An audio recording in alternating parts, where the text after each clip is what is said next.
Ngane zakwethu namhlanje siphethe isihloko sithe ukuhlabahlosa kancane ngizocela nje ukuthi ube nesikhathi wenze sure ukuthi ivideo le before uqhubeke nakho konke usuyilayikhile ukuze mangabe uqhubeka mangabe phela ivideo wenze sure ukuthi uyakhomenta uphinde futhi uyayishare noma wenza sure ukuthi ushare umbono wakho ngale ndlela esibuka ngayo. Ngane zakwethu iphumile ke uhlu noma ke indlela esekuzophileka ngayo ngaphansi kweSouth Africa. Abantu abaningi badedele uhlu noma badedela indlela bazama ukuchaza nokuchazisela abantu abanga-understand ukuthi ngempela kuzophilwa kanjani la kuvele khona nomphathi noma ke noyingxenye noyilunga le-Action SA uzwakele Mngcongo echaza ukuthi lento le ekuyiyona eyenziwe laphana eParliament iveza ngosobala ukuthi KZN noma ukusebenza kwabantu base-KZN ivote labo zange lize lithatheke ngendlela ekuyiyona. Abanye bayasho ukuthi cha lento le kusafana nokuthi kusaphethene uhulumeni we-ANC njengoba ke zonke izinto zingaphansi kwabaphathi noma ke kwabaholi be-ANC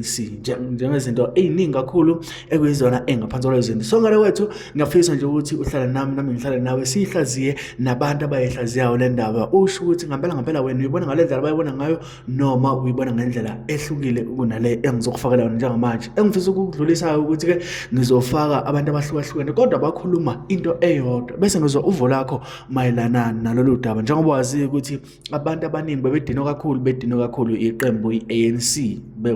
bebejoyina noma iliphi iqembu eliphikisayo kanti abanye bazobulawa iqembu i-IFP ebese lijoyina futhi umbutho ovulwe yiyona i-ANC wokuhlanganisa amaqembu amanye ukuze ukwazi ukuthi kubanjiswane. Okay, ngenza kwethu nama video athokozele. Angibingelele ngisemazweni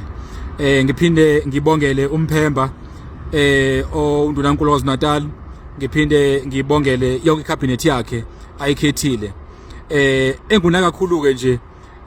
ukuthi le cabinet ikhombisa ukuthi imali eningi isaphethwe ukhongolose mawubuka ama departments amakhulu. The core competency of a provincial government is health and education. So the fact that these two departments are still governed by the ANC, it means government of KwaZulu-Natal is still the ANC. So basically those who voted for the IFP, voted for the DA and NFP, indirectly voted for ANC. So they returned the ANC through their vote by not voting the ANC basically. So yeah, Asmabongele, it's just something that is very strange that the big portfolios, the big budget, like your transport, human settlement, health, education, can still be in the hands of the ANC.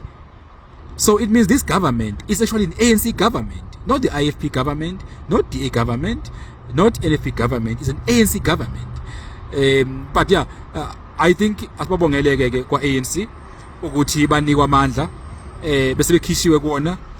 amaqembu abanikeza back amandla. Thina ke nje Action SA soqhubeka sibe opposition noma singaphandle kwesamthetho siyamukela ama results kodwa siqhubeka and do our work and hold them accountable even if singekho in that legislature. Sanibonani bafethu. Akusala le guys, ngisho ubuthongo nje abusehli kahle. Bafethu be-IFP siyazi ukuthi vele nisiqolile nikwenzile lento enenza kuthini. Yazi ukuthi lento ayisahlekisi at all kade ngibuka nje icabinet kaThamintuli lo ozielekthile ayikho ngisho yodwa member ye-MK efakiwe wake waphucwa into yakho wangashiyelwa ngisho isicoco esincane senhle kuthiwa ke wena bamba lokho bayabelana ibuhlungu lento abayenzayo and they know ukuthi asinamandla okuzilwela asinamandla okwenzani konke lokho abakwenzayo kubona kuhle kubona kuzo angazi. And the worst thing ukuthi as much as uThamintuli premier akanawo amandla noma ngathiwa siyayithanda okay sithi okay kulungileke sizoyisupporta ku-IFP ngoba vele sebekwenzile loba kwenze akanawo amandla ukuthi angathatha izinqumo engazange ezidiscuss ne-ANC ne-DA. And at the end of the day abantu be-IFP they are very happy bathi bona they are right. Yazi ukuthi uNkulunkulu akathule ngoba esilima bake bathi abakhuluma bathi noma ethule kodwa impendulo usuke nayo lento ebuhlungu lento esenziwe i-IFP ibuhlungu hayi ukuthi mhlambe bafethu yazi ukuthi ngisho uthi ubuka ama-post uyabona uthama intuli bayajabula kuyanconywa kuyajatshula ibuhlungu lento eyenziwayo ibuhlungu and lento ayinayo imiphumela emihle kuthina as ama-citizens ayikho into ezoba right nenhle kuthina thina as ama-citizens and inhliziyo yami ibuhlungu bafethu angazi ukuthi lento ngayichaza kanjani ngendlela engizwa ngayo wake wancishwa into yakho cause kahle kahle i-KZN eye-MK kulungile-ke bese beyithathile unational bese mithathile kunational why ke sizophinde siphucwe nento yethu esizwinele yona imagine u45% no 18% they are not even half of us bahlanganisa amavoti abantu abahlukahlukene abantu abavotela ANC bebena reasons abo ukuvotela ANC abavotela IFP bebena reasons why bebengahlangani bavotele ke iIFP noma bavotela iDA bonke if kuthiwa abantu bebenomqondo owodwa ukuthi bafuna ukwenza lento le GNU yabo yazi abhlungu inhliziyo yami and into engiphatha kabuhlungu ukuthi kunabantu ababhizi bajabulela ukuthi iIFP iphethe akhotha umuntu lophethe la uthami yes uyipuppet ya DNC and at the end of the day kunabantu abajabulayo ibuhlungu lento yenza uNkulunkulu akathuli ngoba esilimo and zizobuya lezi nduku emishaya ngasi zizobuya kabuhlungu and ibuhlungu ke lento ngoba kube sekuthintana ngisho abantu abangenzeli lutho nabantu abangenacala kulungile bafethu ayikho into sizoyenza yes simthembile uNcamalala naye uyalwa ngendlela yakhe kodwa saze saxhashaza yazi ukuthi I was thinking of iZimbabwe abantu baseZimbabwe abavelanga basuka emazweni abo kwakukuhle kumnandi njengoba nibabona begcwele la ingoba nabo inkinga zasemazweni abo ziyabahlula izinkinga zingaphezulu kwabo and lento